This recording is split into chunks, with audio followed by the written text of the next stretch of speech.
Hello, my name is Amy Sturkey. I am a pediatric physical therapist. I'm here with Ilya, and Ilya is 9 months old, and he was born 1 month premature, so he's more like an 8-month-old child, at least should be compared to one. So Ilya can sit when placed, but he falls out of sitting still. He can't get into sitting. He can get into hands and knees and rock there, but cannot crawl.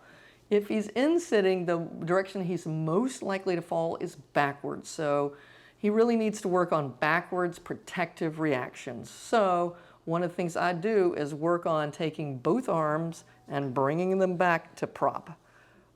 Boop. So that he is aware that there are arms that could come back and catch yourself if you were to lose your balance backwards. Boop. Boop. Boop. When I have him back there, I can also rock him side to side.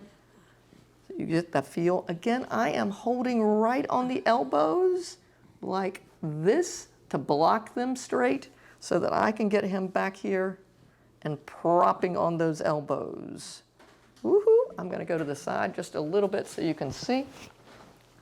I have him back here on his elbows and propping. Woo! Who is the big boy propping on those elbows?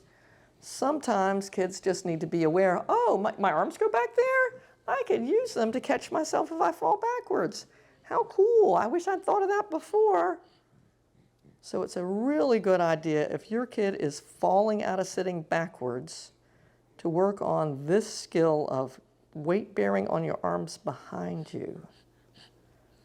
And that will help them learn that there's an option when you're falling backwards. I hope this is helpful, and we'll look forward to seeing you next time. Thanks a lot. Bye-bye.